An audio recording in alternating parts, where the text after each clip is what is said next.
You're listening to the Anesthesia Patient Safety Podcast, the official podcast of the Anesthesia Patient Safety Foundation. We're bringing you the very best from the APSF newsletter and website, as well as the latest information in perioperative patient safety. Thanks for joining us.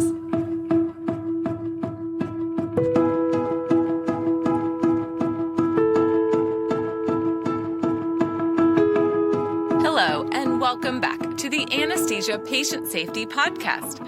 My name is Alli Bechtel, and I'm your host. Thank you for joining us for another show.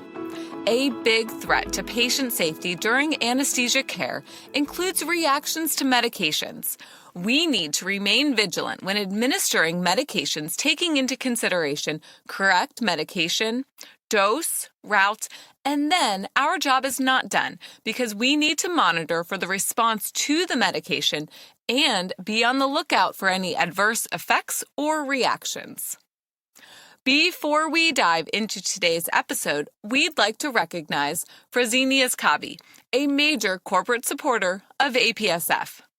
Fresenius Kabi has generously provided unrestricted support as well as research and educational grants to further our vision that no one shall be harmed by anesthesia care.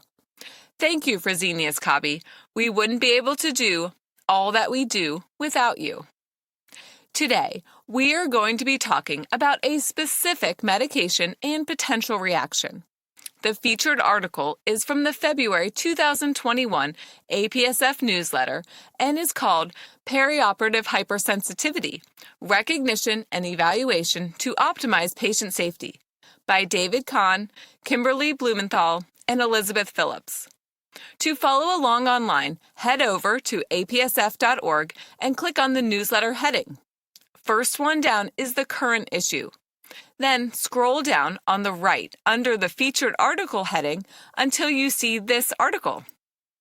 What you will not see on the website is the exclusive content from the author, David Kahn. We will be hearing from him shortly, but first, let's start with a summary. The authors highlight the scope of the problem. Cefazolin is a first-generation cephalosporin that is used for prophylaxis to prevent surgical site infections. It is also a rather common cause of anaphylaxis in the United States, with an anaphylactic reaction occurring once for every 10,000 surgeries. Have you seen this while providing anesthesia care? Correct diagnosis may be challenging, but serum tryptase levels within 2 hours can provide vital information. Keep in mind that cefazolin has different R1 and R2 side chain groups than other beta-lactam antibiotics, so that if you have a patient with a history of anaphylaxis to cefazolin, your patient may be able to receive penicillin and other cephalosporins safely. Before we get into the article, I want to introduce one of the authors, David Kahn. Hello, my name is Dr. David Kahn. I am Professor of Medicine and Pediatrics in the Division of Allergy and Immunology at UT Southwestern in Dallas. I asked David Kahn why he wrote this article. Let's take a listen to what he had to say. My colleagues Dr. Elizabeth Phillips and Kim Blumenthal and I wrote this article for two main reasons. First, this was an opportunity to increase awareness on the topic of perioperative hypersensitivity and highlight the fact that cefazolin is the leading culprit in the U.S. We also hope this article provides practical advice regarding the approach to surgical prophylaxis in patients labeled as being allergic to penicillin. The second reason was to hopefully foster increased collaboration between anesthesia specialists and allergists regarding both patients with perioperative hypersensitivity and those with antibiotic allergy. Our specialty can certainly assist in helping identify the culprit in perioperative hypersensitivity reactions and also help delabel the thousands of patients with penicillin and other beta-lactam allergies in order to improve outcomes for your patients. What a great way to start the show. Thank you to David Kahn, and we are looking forward to hearing more from you at the end of the show. Let's jump into the article as the authors take us through a case of a cefazolin anaphylactic reaction. A 50-year-old African-American woman was evaluated at the Allergy and Immunology Clinic for outpatient follow-up 2 months after 2 anaphylaxis events that occurred when she was administered antibiotics just before undergoing a hip replacement. The patient did not have any other medical comorbidities, and her home medications included rosuvastatin, 20 milligrams daily, and acetaminophen as needed. And prior to these episodes, she had no known drug allergies. For the first event, the patient received vancomycin 2 grams and cefazolin 1 gram preoperatively before receiving any sedation or anesthetic medications. Minutes after receiving cefazolin, the patient developed skin flushing, facial and lip swelling, and hypotension. Treatment included epinephrine 0.3 milligrams IM, diphenhydramine 50 milligrams IV, and hydrocortisone 125 milligrams IV. Instead of proceeding with her planned hip replacement, she was observed in the ICU overnight. She returned to the preoperative holding area 10 days later for her hip replacement. Antibiotic administration included cefazolin 2 grams, and this time vancomycin was held given her recent reaction. Unfortunately, once again, minutes after receiving cefazolin, the patient again developed facial swelling and flushing. Treatment included epinephrine 0.3 milligrams IM, as well as diphenhydramine 50 milligrams IV, and the patient was observed for several hours and remained stable. At the allergy clinic 2 months later, the patient was tested with skin prick testing to cefazolin, as well as intradermal testing to penicillin, cefazolin, and ceftriaxone.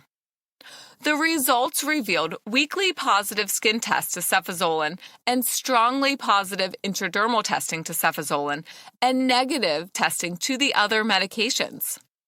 She did well with amoxicillin and cephalexin 250 milligrams PO challenges.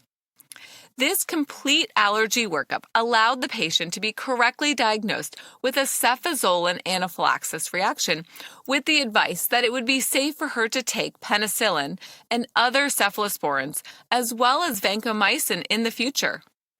The recommendation was for cefazolin to be documented in her medical and pharmacy records as a severe anaphylactic reaction, and that she should wear a medic alert bracelet. We are going to talk more about cefazolin reactions, but let's take a step back and discuss perioperative hypersensitivity. These are important reactions to be prepared for in the perioperative period. This is a frequently tested topic for anesthesia and healthcare professionals as well. Perioperative hypersensitivity encompasses a wide range of reaction types, from mild reactions to severe anaphylaxis, which may even be fatal. There is a wide range for the incidence of these reactions as well, but recent studies report an incidence of 1 in 10,000. These reactions are thought to be usually the result of an allergic reaction with IgE-mediated mast cell activation. It is important to remember that there may be non-IgE-dependent mechanisms that can activate mast cells following administration of certain medications. One of these mechanisms is related to the MAS-related G-protein-coupled receptor X2, which has been implicated in reactions to neuromuscular blocking medications, vancomycin, fluoroquinolones, and opioids. Reactions to radiocontrast dyes may be due to non-IgE-mediated mast cell activation as well. Have you taken care of a patient who developed a perioperative hypersensitivity reaction? Patients may present with cardiovascular and respiratory signs and symptoms, including hypotension, tachycardia, bronchospasm, and cardiac arrest. Be on the lookout for erythema, urticaria, and angioedema, especially because these mucocutaneous reactions may be hidden under the drapes. Of course, there are other reasons why patients may develop similar cardiovascular and respiratory changes, especially shortly after induction of anesthesia and intubation due to medications, hypovolemia, heart failure, pre-existing respiratory disease, and difficult intubation. But help is on the way because an expert panel of anesthesia and allergy professionals developed a clinical scoring system for suspected perioperative hypersensitivity reactions. The authors include this table in the article, so head over to the website and check it out. The scoring system includes a weighted scale with points for or against perioperative hypersensitivity based on clinical parameters, leading to a score for the likelihood of an immediate hypersensitivity reaction. The score is determined by cardiovascular, respiratory, and dermal mucosal symptoms, minus points for confounders in these categories, as well as points for certain combinations of the above symptoms and depending on the timing of symptoms. The total score greater than 21 reveals an almost certain likelihood of an immediate hypersensitivity reaction. A score of less than 8 means it is unlikely that the reaction was due to an immediate hypersensitivity reaction. The authors note that this scoring system is new and has gone through content, criterion, and discriminant validity, but not independent external validation at this time. Laboratory evaluation following suspected hypersensitivity reactions includes a serum tryptase level. Remember, tryptase is a protease that is released by mast cells when they are activated. This lab test should be drawn within 2 hours of the reaction, and the results will not be affected by the medications used to treat anaphylactic reactions. When tryptase levels are high, there is a high positive predictive value to this test for anaphylaxis ranging from 82 to 99%. But patients may have anaphylaxis and not have tryptase levels greater than 11.4 nanograms per milliliter. In patients with more significant reactions, including cardiac arrest, serum tryptase levels greater than 7.35 nanograms per milliliter have a 99% positive predictive value for hypersensitivity reaction. Another way to use elevated serum tryptase levels for anaphylaxis confirmation includes levels that are greater than 1.2 times the serum baseline tryptase plus 2. This level has a positive predictive value of 94%.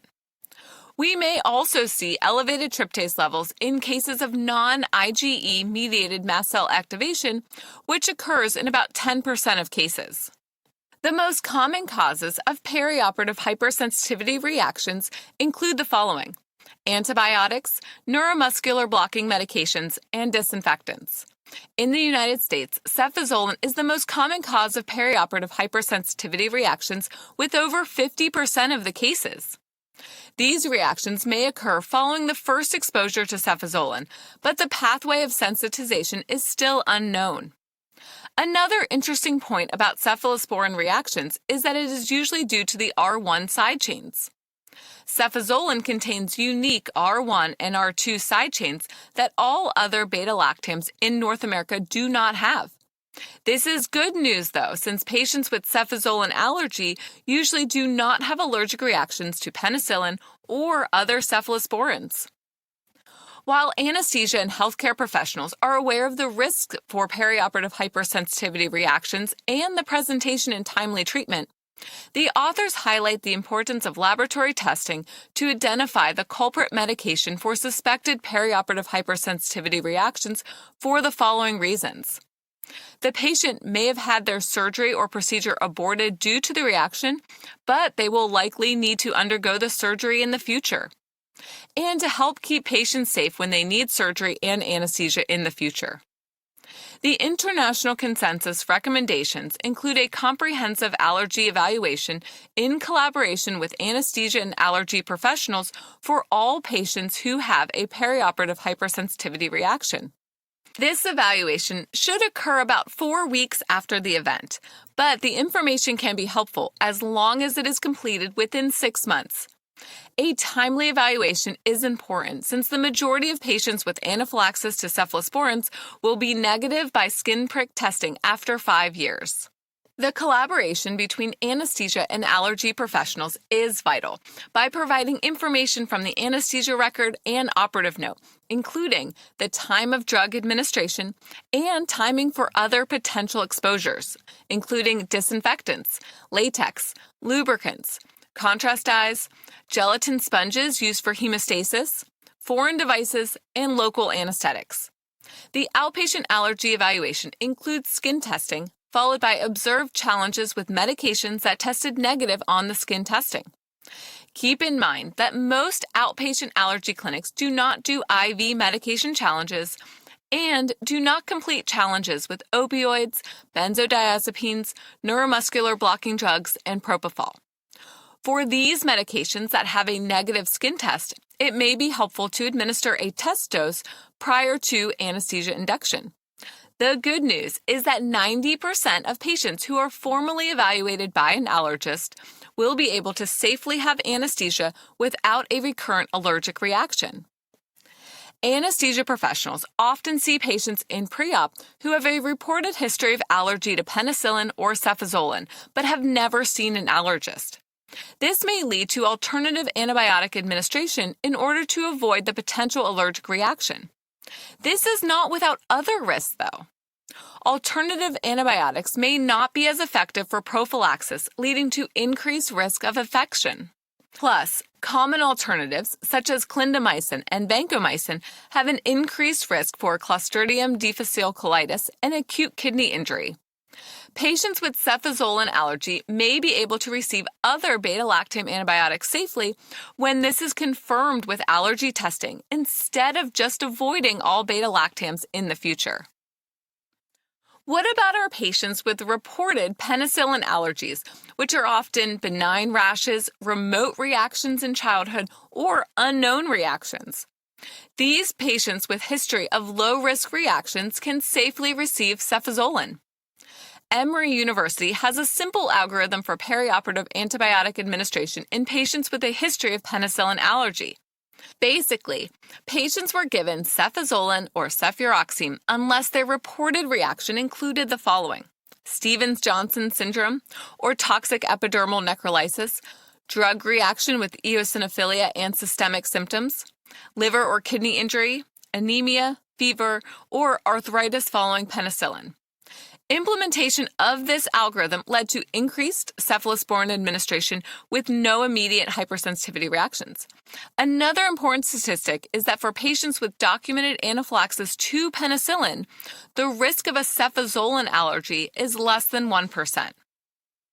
The authors conclude with a simple, standard approach for patients with perioperative hypersensitivity reactions that includes collaborating with allergists to identify the culprit and develop a plan for future anesthesia and surgery that minimizes the risk of repeat reactions. I will include a link to the Allergist Professional Society in the show notes that may be helpful to connect anesthesia and allergy professionals. This may also be a time when an allergy telemedicine appointment can be useful for triage and risk stratification before sending patients for skin testing. Before we wrap up for today, I asked David Kahn what's next for his research and projects. I am so excited to share with you his response. Spoiler alert, it is very exciting in terms of increased patient safety going forward. Here we go. We are part of a multi-center drug allergy group interested in determining the optimal diagnostic testing strategy for patients with immediate reactions to cephalosporins, particularly those with cefazolin anaphylaxis. We are planning to conduct an NIH-sponsored study to recruit patients with anaphylaxis to cephalosporins and determine the optimal testing strategy in order to confirm the diagnosis and identify alternative cephalosporins these patients may safely receive in the future. We also hope to use nanoallergen technology to improve our understanding of cephalosporin allergy and potentially develop new diagnostic tools. Lastly, we plan to explore if there is a genetic basis for cefazolin anaphylaxis. Thank you so much to David Kahn for his contributions to the show today. We are looking forward to finding out the results from your studies and projects. Don't forget that perioperative hypersensitivity reactions are rare events, so it is important that we continue to learn about them so that we are prepared when they occur. Keep your eye on cefazolin, which is the most common cause of perioperative hypersensitivity reaction in the U.S. It may be beneficial to partner with allergy specialists to help with the diagnosis, as well as determine which antibiotics can be safely administered. And for further collaboration, you may include the surgery team as well. Finally, this article highlights that many patients will present to the OR with a penicillin allergy. But when this is unverified, it may not represent a true allergy, and many of these patients can receive cefazolin safely. If you have any questions or comments from today's show, please email us at podcast@apsf.org. Visit apsf.org for detailed information and check out the show notes for links to all the topics we discussed today. Please keep in mind that the information in this show is provided for informational purposes only and does not constitute medical or legal advice. If you have not done so already, we hope that you will rate us and leave us a review on iTunes or wherever you get your podcasts. Thanks for listening. Until next time, stay vigilant so that no one shall be harmed by anesthesia care.